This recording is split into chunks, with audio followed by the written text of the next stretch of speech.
자, 수고하셨습니다. 계속해서 보시죠. 다음 19번 문제입니다. 정비법, 가로주택 정비사업, 옳은 것은? 이라고 되어 있죠. 먼저요. 1번.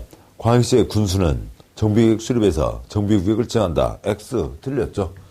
이건 정비구역을 지정하지 않고 가로구역에서 사업을 하는 거죠. 2번. 조합을 설립하려면 정비구역 지정고시 후 조합 설립위원 추진위원을 구성한다. 틀렸죠. 소규모 사업이요. 10집, 20집인데 추진위원회 구성하지 않습니다.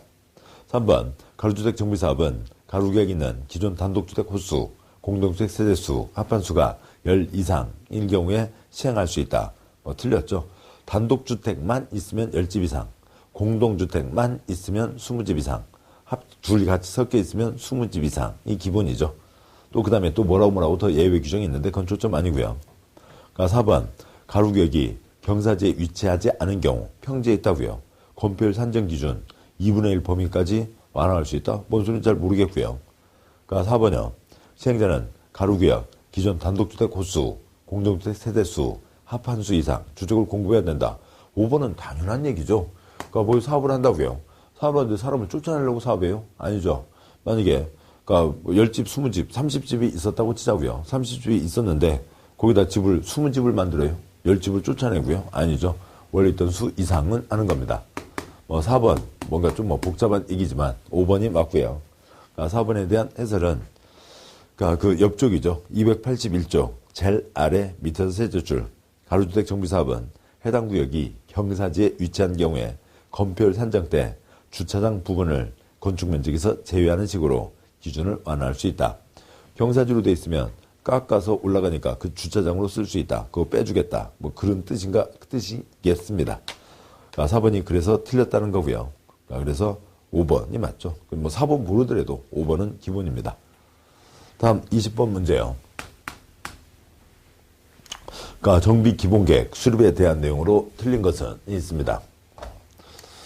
틀린 것은 동그라미 1번 기본계획의 작성 방법은 방법 기준 제일 윗사람 누가 정하고요? 국토부 장관이 정하죠. 맞고요. 2번 대도시장이 아닌 시장 소규모 시장은 기본계획의 내용 중 단계별 정비사업 추진계획을 변경할 때에는 도지사 승인을 얻지 않아도 된다. 중요한 변경이면 승인을 받아야 되겠죠. 중요하지 않은 변경, 뻔한 변경이면 승인을 받지 않아도 됩니다. 중요한 건지 경미한 건지 알 수가 없네요. 1번은 맞고요. 3번이요.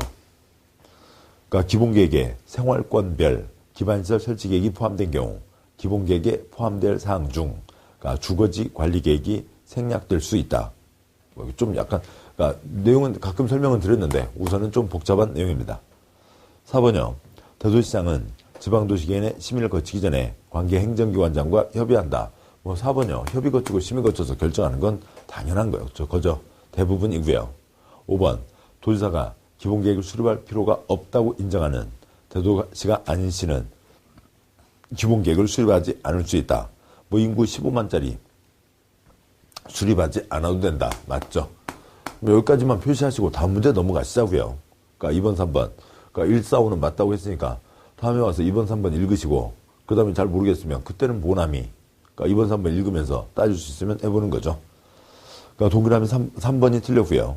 생활권별 기반시설 설치 계획이 포함되면 지금 3번이요. 생활권으로 만들 수도 있고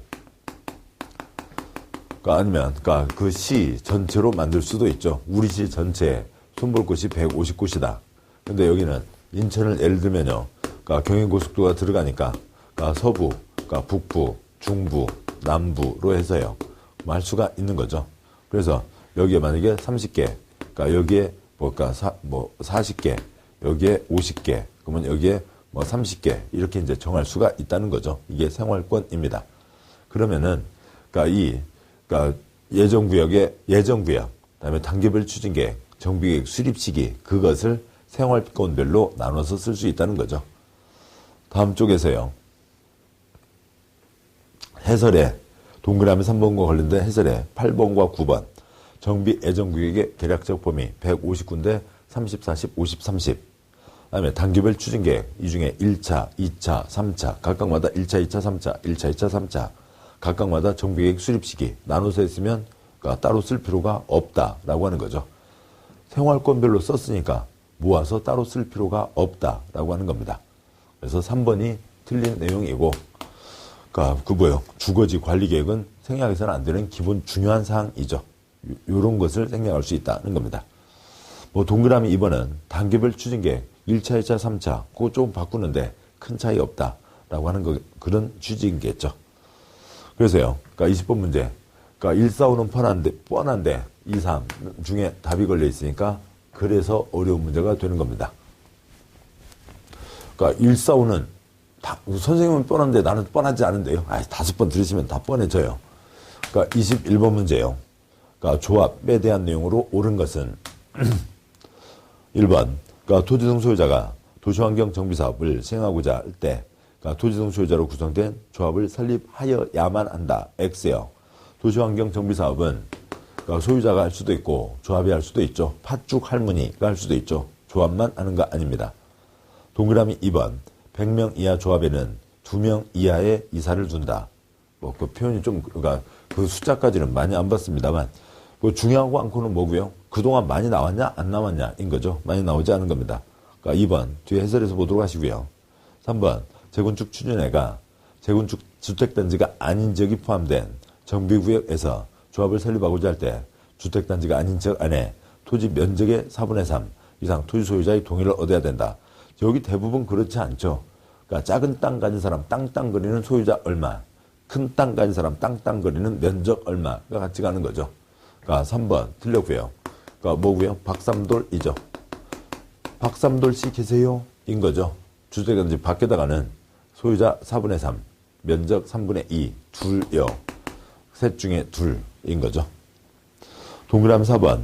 분양신청하지 아니한 자에 대한 현금 청산 금액을 포함한 정비사업비 10% 이상 늘어나는 경우 조합은 3분의 2 이상 동의를 받아야 된다고 되어 있는데요. 그러니까 주어가 선명하지 않습니다만, 그러니까 사업시행계획서나 관리처분계획에 대한 얘기일 겁니다. 4번 틀렸고요. 사업시행계획서, 관리처분계획 중요하니까 과반 동의, 정비사업비 10% 이상 늘어나면은 3분의 2 이상 동의. 근데 분양 신청하지 않아서 현금 청산하는 건 그냥 당연히 나가는 거고 조합에 큰 이익이 되는 거죠. 조합원에게는 100에 판다면 일반 분양 180에 파는 거잖아요. 조합은 좋은 거죠. 그거 뭐 크게 부담되는 거 아닌 겁니다. 현금 청산을 제외한 그것에서 대상이 되는 걸 거고요. 5번요. 대의원에는 임기 중 거리된 조합장을 보궐 선임할 수 없다. 5번이 맞는데요. 요것도 역시 좀 그러니까 2번도 까다롭고 5번도 까다롭다는 건 뭐냐면 그동안 나오지 않았다는 거죠.